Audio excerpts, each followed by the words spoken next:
রাধে রাধে বন্ধুরা, আশা করি তোমরা ভালো আছো, আমিও ভালো আছি। তো আজকে আমি তোমাদের একটা নতুন ব্লগ নিয়ে এসেছি। আর এইখানে দেখো আমি আর আমার ছেলে রেডি হয়ে কোথায় যাচ্ছি বলে তো, হ্যাঁ আমার একটা মেলায় যাচ্ছি।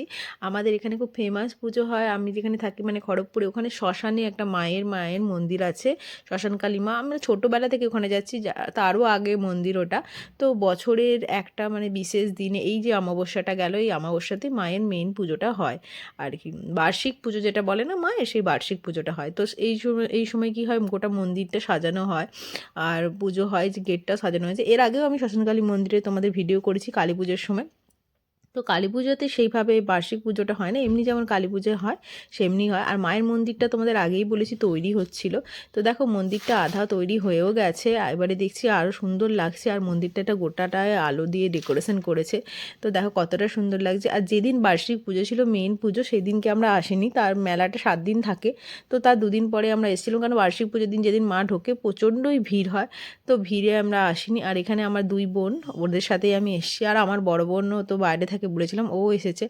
তো ওর সাথে এসেছে। আর এখানে দেখো মেলা টুকটাক বসেছে। আগে তো প্রচুর বড় হতো মেলাটা, আর মানে আগে যখন ছোটোবেলায় আমরা যেতাম, আর তখন আমার কাকাও বেঁচে ছিলেন, বেশিরভাগ কাকার সাথেই আমরা যেতাম। আর এই মেলাটা এলে কাকার কথা খুব মনে পড়ে যায়, কারণ কাকা প্রচুর জিনিস আমাদের কিনে দিত মেলা থেকে, মানে ক্লিপ, খেলনা টেলনা। তো তো যাই হোক, তো সে তো এখন আর নেই। তো এবার যাচ্ছি আমরা মন্দিরের ভিতরে, চলো মাকে তোমাকে দর্শন করাই।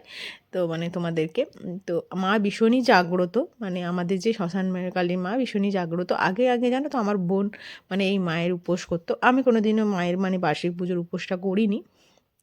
আমি মেন কালী পুজোর যে উপোসটা হয় সেটা করি, আর কালী পুজোর দিন এমনি আসি মায়ের কাছে, এমনি অঞ্জলি দিয়ে যাই। আর এটা হলো বার্ষিক পুজোর উপর। এই উপোসটা করাটা প্রচুরটা টাফ থাকে, কারণ এই যে এই পুজো উপোসে যে অঞ্জলিটা হয়, মানে গোটা দিন আপনি মানে উপোস থেকে পরের দিন সকালবেলায় অঞ্জলিটা হয়। মানে একটা ফুল ডে তোমার আপনাকে উপোস থাকতে হবে, নেক্সট দিন সকালবেলায় গিয়ে তখন অঞ্জলি দিতে পারবে। আর দেখো মাকে কতটা সুন্দর লাগছে, মন্দিরে কতটা ভিড়, পুরোহিতও ছিল। আর মাকে তোমরা সবাই খুব ভালো মতো করে দর্শন করো। আর এরপর আমরা বেরিয়ে গেছি মায়ের পিছন দিকে যে মেলা, আর এই মেলাটা পুরোটাই বসে শ্মশানে। মানে এখানে যে শ্মশানটা আছে, মন্দিরের পিছনটা পুরোটাই মানে শ্মশান। আগের দিকেও আগে পুরানো হতো, তো এখানে পুরানো হতো, এখন তো নেই মেলা, মানে মন্দিরের পুজো চলাকালীন পুরনো হয় না। তো এখন দেখো, দেখে মনে হচ্ছে আমরা এই যে শ্মশানের মধ্যে ঘুরে বেড়াচ্ছি। আগে আগে জানো তো এই মন্দিরের পাশ দিয়ে গেলে না গাটা কেমন ছমছম ছমছম করতো। আর এখানে দেখো আমার ছেলে বেলুন ফাটাতে চলে এসছে, কারণ ওর পছন্দ মতো খেলনা পায়নি, সেই জন্য ও খুব রাগারাগি করছিল। লাস্টে বললো যে আমি বেলুন ফাটাবো। তো এখানে বেলুন ফাটানোর জন্য গান নিয়ে নিয়েছে, তো 2 না 3টে ফাটাতে পেরেছে, আরও পারেনি, কারণ গানটা প্রচণ্ড পরিমাণে হেভি আর ভারী ছিল। তো এখন হলো আমরা আরেকবার তোমাদের মায়ের মন্দিরটা দেখাচ্ছি। আর মন্দির থেকে আমরা কী কী কিনেছি সেটা দেখো। এই যে আমার বাসু সোনার জন্য হার, ক্লিপ, কাজল এইসব কিনেছি, কারণ আমার তো বেসিক্যালি মেলা থেকে কেনার কিছু ছিল না। আর তোমরা তো সবাই জানো যে কোথাও যাওয়া মানে আমার বাসুর জন্য কিছু কিনতেই হয়। আর মেলাঘাটে বিশেষভাগ গেলে না আমি ওর জন্য নিয়ে আসি, কারণ ও সাজতে ভীষণ ভালোবাসে, তোমরা সবাই জানো। আর বাড়িতে বাচ্চা থাকলে যেটা হয়, মায়ের তো মন করে বাচ্চার জন্য কিছু না কিছু আনি। তো সেই জন্য আমার সবচেয়ে প্রিয় ছেলে আমার বাসু সোনা, মানে ছেলে বললে ভুল হবে, ওকে তো আমি মেয়ের মতো করেই রাখি, ও আমার ছেলে মেয়ে দুটোই। তো ওর জন্যই এই সব আনা হয়েছে, হার দুল আমার সাজু নিয়ে। আর এই যে আমি কাজলটা নিয়েছি, এটা হলো ওকে কালার টিকা দেওয়ার জন্য, কারণ ওরও খুব নজর লেগে যায়, আমার মনে হয় সবাই ওকে নজর দিয়ে যায়। ও এতটা মিষ্টি, আর সবথেকে বেশি নজর লাগে আমার, কারণ আমি তো সারাক্ষণ ওকে নজর দিতে থাকি। ও আমার এতটা শোনাই, মানে ওকে দেখলেই আমার নজর লেগে যায়, মানে মনে হয় যেন সারাক্ষণ ওকে চটকায়।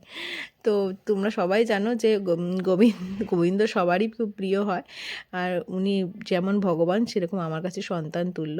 তো আমি যেহেতু ওকে মা মানে মায়ার আঁচলে বেঁধে রাখি মা হিসাবে, তো তাই জন্য ওকে আমি ঠিক সন্তানের মতো করেই দেখি, ওকে মায়ের মতোই ভালোবাসি, স্নেহ করি। তো সেই কারণেই আর কি আমি কথাগুলো বললাম। তো কারো কিছু খারাপ লাগলে কিছু মাইন্ড করো না। তো এরপর দেখো গোপালকে আমি কালো টিকাটা দিয়ে দিচ্ছি আমার সোনাকে। তো ওকে ও তো বসে আছে এখানে, তো ওই জন্য ওর মেলা থেকে জিনিসপত্র পেয়ে খুব খুশি হয়ে গেছে। তো আজকের মতো এইটুকুই। ভিডিওটা ভালো লাগলে অবশ্যই একটা লাইক করে দিও আর সাবস্ক্রাইব করে দিও। আর এই দেখো সাজুগুজু করে নিয়েছে, ওকে আমি সাজুগুজু করিয়ে দিয়েছি। আর হারটা যেন তো এত পারফেক্ট হয়েছে ওর গলায়। এটা কিন্তু গোপালের হার ছিল না মেলাতে, মানে এমনি নর্মাল মানুষেরই হার ছিল, কিন্তু ওর গলায় দেখো কতটা পারফেক্ট হয়েছে, যেন মনে হচ্ছে হারটা ওর জন্যই বানানো। আর সাজার পর ওকে কত মিষ্টি লাগছে, তোমরা সবাই দেখো, কমেন্টে অবশ্যই লিখো যে ওকে কেমন লাগছে, কতটা মিষ্টি লাগছে দেখো, যেন আমারই নজর লেগে যাবে। তো আজকের মতো এইটুকুই। রাধে রাধে।